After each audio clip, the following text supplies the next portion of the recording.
there, friends. We are going live today. We are doing something different. It's Alicia School for Summer is open and it's live. We are going to teach you today how to create a near perfect checklist for your summer travels. It's a little bit of a rainy day today. It's been kind of crazy and kind of nutty in terms of the weather. It's either hot or humid or something's going on all the time.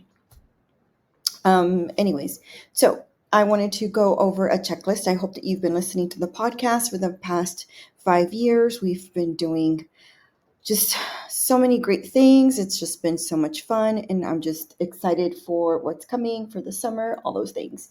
So for this episode, I'm going to be doing a checklist, and you guys know that traveling has been, my thing for years, 25 plus years now. Resk and I started traveling in 1999 when we first met, and we haven't stopped. We are just literally getting back from a trip we just did to Ireland.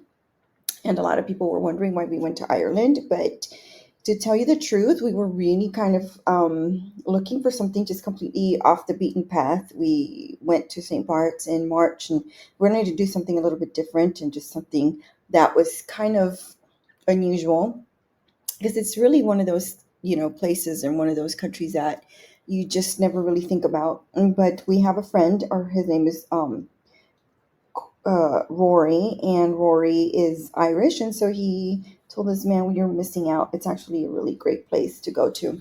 So I wanted to share that with you guys. And so, welcome to the Senora Vibes podcast. It's the lifestyle show designed to empower women to embrace their 40s and elevate their lives with education, conversations, and inspiring interviews. So, today I'm hopeful that I can educate you how to create your best checklist for the summer, for your summer travels. Some of you have already started your summer travels. Some of you are just starting. Our kids just, my Max, just finished school. So we are definitely excited. So we're going to talk a little bit about how you can set up your checklist, a little bit of brainstorming. We're going to talk about lodging. We're going to talk about going on excursions, how to set up tours, some of the essentials that you need to take with you, some of the things that you definitely want to just have with you as you're traveling.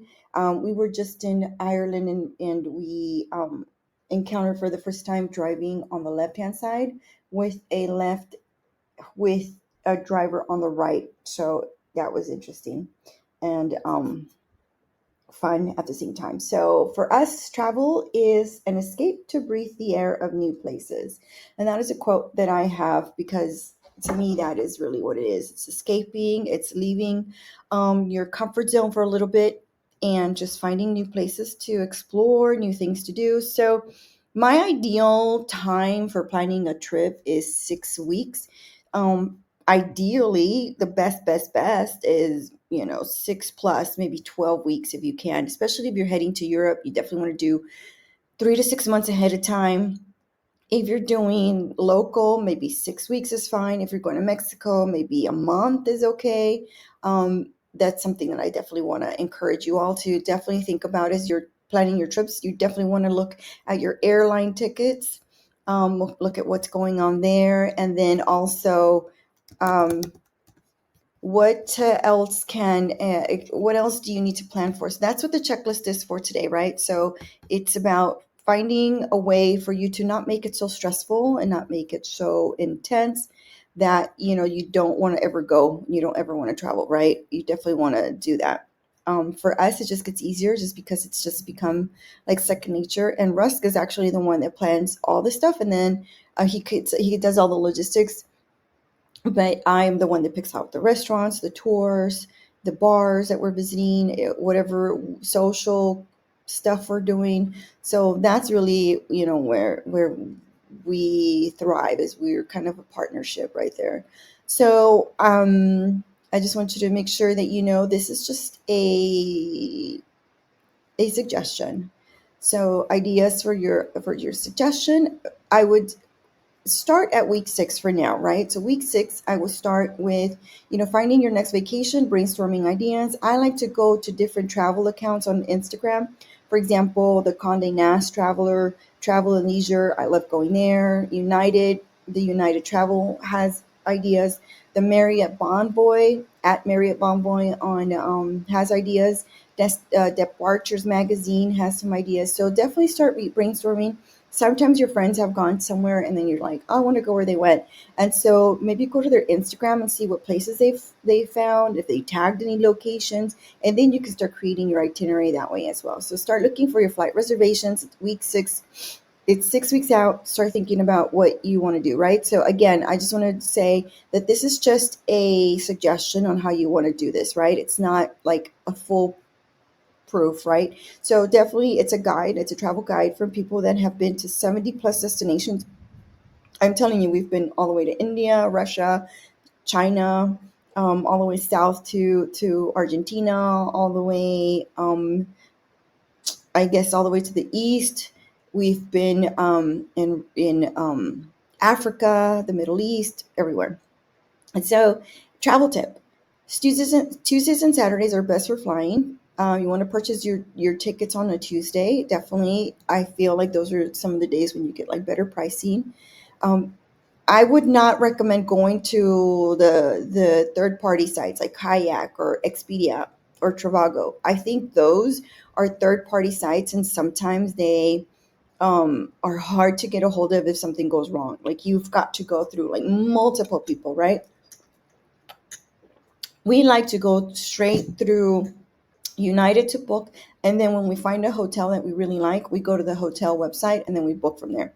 So that is a tip because we've used these other sites before, and it's usually really hard to get a hold of anyone when something doesn't go right. Okay, so figure that out pretty quickly at week 6. Week 5. Okay, week 5 is when I start thinking about lodging and the transportation. Like you don't want to forget, you want to have your pickups at the airport, and then how long it's going to take you to get there. Are you renting a car? Are you where you're staying? Are you staying pretty far? Are you staying pretty close to the airport? We If we're flying out pretty quickly, our hotels are pretty close to the airport, which literally are like 5 minutes away. And usually you'll have like a shuttle. You'll have to think about if you want to stay at a hotel or an Airbnb, or if you want to do a resort or a boutique hotel. We love the boutique hotels. They're small, they're quaint, they're fun, they're more interesting. But we definitely use a lot of Marriott hotels just because they really do good with the points. So if you want to do something like that, I definitely would, recommend it as well. Resort, better. It's a lot less responsibility. Like they handle a lot more of the stuff. And the bread and breakfasts are fun, like if you're doing like couples. So that would be something I would do for couples. We really typically don't stay at an Airbnb just because we find the fees a little bit crazy, a little bit too high. And then Rusk is so bougie. He wants somebody to do his bed every day and like have like service for him, literally right away. And so that's why we really don't do Airbnbs. But also the cleaning, you have to cook for yourself as opposed to like at a hotel when you can just go downstairs, get yourself breakfast, order room service. It just depends on your lifestyle. And then, but if you can't afford to stay at like a big hotel or like have those amenities, Airbnbs are good too. All right, week 5, continue your lodging and your transportation. What are your what are you getting from the hotel? What are the things that you're going to have at the hotel? Are you taking public transport? Are you taking taxis? Like those are things you have to think. Does the hotel have an airport shuttle? Maybe they can pick you up. You can set that up through the hotel website, or sometimes they have like a WhatsApp number, and then you can also contact them through the WhatsApp number. We've used WhatsApp numbers. Sometimes I've DM'd them, and that's been good. So the hotels will give you like an idea of like how you can get transportation to and from wherever you're going. What we like to do is we like to find private tour guides once we're there, and then they take us wherever we need to go.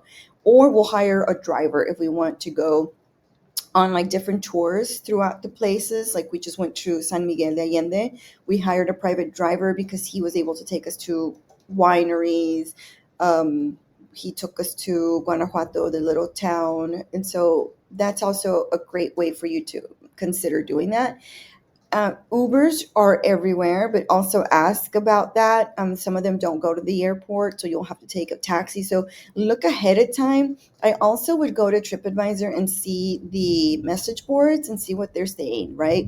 So always be ready to have your phone. Make sure your phone has a service and wherever you're going, because you're going to have to get a hold of people if you need to call the hotel or you need to call somebody, right? You want to have that access right away.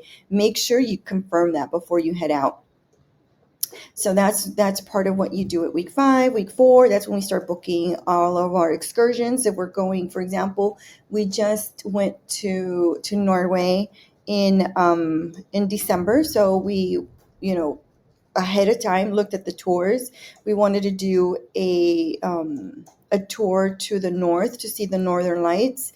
So that was something that we booked ahead of time. We searched and we located. We do a lot of Google searches that way. We like to also do hashtag searches on IG. Like that's where I go to find like what restaurants we should book, what places are popular, where to find like the best photography. Shots, so like if you're a blogger, if you're an Instagram influencer, you want to find where to take your best shots, do those. Instagram gives you the best, so I'll do a lot of hashtags and stuff. But TripAdvisor, if you go to the message boards, they'll tell you exactly where you can go, and they'll also give you reviews if you are thinking about using a certain local guide or whatever. I have a whole handbook that I sell and I have on my website, so if you want to have the handbook and you want to look at it over and over, I have it on my website too. So you can purchase that. But this is just sort of like an overview of what to think about. In week 3, I would say definitely start purchasing your toiletries, your essentials. Like, what are you going to need? If you're a girl, are you going to need, female products? What stuff are you going to take with you? I think now in menopause, like, am I taking my progesterone? Did I put my estrogen patch on? Like things like that you have to think. Do you need your visas? Do you need immunization? Some places in Europe will ask you for your immunization card. And so you definitely want to have that going for you and ready to go. If you need refills on any prescriptions, make sure that you start thinking about that at week 3. Contact your doctor. Make sure that you've got your stuff ready and all your medicine is up to date and all your refills are done. Week 2, think about what devices you're bringing with you. So if you're going to Europe, you've got to think about adapters. There is a kit on Amazon that's an iPhone adapter, and it gives you like all the things, all the adapters that you'll need for plugging your phones, for plugging your iPads, computers, all of that. Think about roaming and data. Does your phone give you all of that? And then prepare all your cameras and your laptops if you're bringing those things. We've decided that we're just going to be doing carry-on from now on. So even on big trips, all I do is carry on. So I'm telling you, it's possible. You can definitely do it. Don't forget to take pictures of your passports and your IDs and save them on your phone and then send them to somebody it's trustworthy. Because if you lose them, you're going to want to have like digital copies of all of that stuff. Start researching the best hashtags to use, because definitely you want to take some photos and hashtag, and you never know, somebody might, follow you back on that. Tell people where you're going if you're going. The other thing that I'll do around this time, maybe like a few days before, is that I'll start downloading whatever is going to be my entertainment. Like if I'm reading, I'll start downloading books on Audible or on my Kindle, and then I'll start to download a bunch of podcasts too. Remember that if you're on the air, you want to have all that stuff downloaded, because it's not, you're not, if you can't access the Wi-Fi sometimes, then that'll happen. So yeah, week 1, then you start packing, start thinking about your mail stop if you have to do that, if you're going for a long time, setting up your email notifications. If you're, at work and you don't want anybody to bother you, make sure you do that. Pack up all your legal and travel documents. Make sure you confirm all your reservations at that time too. Reach out to them and say, I just want to confirm a reservation for this and this date. Make sure you do all of those confirmations, because you don't want to show up at a hotel and they don't even know that you're coming. Even if you do this online, especially if you do it online, definitely confirm all the things. United, if you're traveling on United, make sure you confirm all the stuff on United. And then if you have to upload on the app, which I would recommend you download the app, if whatever airline you're doing, if you need to upload all that stuff, make sure you also create like looks for where you're going. Check the temperature, check the climate. Is it going to be raining? Is it going to be wet? Is it going to be cold? Start looking at all of that at that time, because you definitely want to make sure that you've got all that in your carry-on if you're doing a carry-on. For my carry-on, I've been really good about just mixing and matching a lot of stuff, like packing a few shirts, a few pants, and some jackets, and that really has been really good for me. Travel resources: when you're traveling with resource, you want to use a travel planner. Those are great. What to consider: you can look at different websites like TripAdvisor is one, I think that's one of my favorite apps to think about that. And so those are some of the things that I've just kind of as an overview, giving you all about creating those sorts of checklists. You definitely want to be thinking about your planning and your checklist way ahead of time, and start creating maybe a Pinterest board. I'll create boards for wherever I'm going so that I can get ideas of like what I want to wear, what I want to take with me. I rent a lot, so I'll do a lot of Rent the Runway. So I'll start to look at things on Rent the Runway that are going to be like, if I'm going for like St. Bart's, I'll look for like summery stuff. I'll look for like flowy dresses, light stuff. If I'm going to, like when I went to Ireland, I needed to do heavier stuff because it's a little colder. It's wet, so I needed to think about rain boots. I need to think about a raincoat. So those are things that you need to consider as you're going and you're doing your travel planning, and it's part of your checklist. Like definitely something you need to add on there. Like I said, I have a full checklist that I have on my website at www.aliciaelatasi.com, and you can check it out. And it's much more comprehensive than what I've given you today. So if you have any questions, you know how you can reach me. You can also DM me at Senora Vibes Podcast on Instagram, or at my personal Instagram at _Alicia E. So definitely important that you start doing that and you start planning ahead. And I want to know where you're going. I mean, tell me where you are going, because I may have some ideas of where you're going, and I can give you um, a place to try, or a restaurant to try, a bar. We like to go to museums. So if you've thought about where you're going, I've probably been to the museums. I've told you like where you can go for like church. People love to go to different beautiful churches all over Europe. They're beautiful. They're gorgeous. If you want to do a beach club in Mallorca, I can tell you the one we've gone to. Like, so let me know where you're going, and then maybe I can help you put something together. Also, I'm thinking about putting some itinerary plans together of like different things that we've done and different places that we've tried. If that sounds like something that you would want, let me know too, because I can create that for you as well. So I hope the summer checklist was good, and I hope you really enjoy your summer travels. Traveling in 2025 is just amazing. Everything is open. Things are just so much fun, and literally you'll just have such a great time. And I'm so excited for you. I can't wait to hear your stories. Thank you so much, and I hope that you enjoy it. And look out for more school for summer. More stuff coming this summer.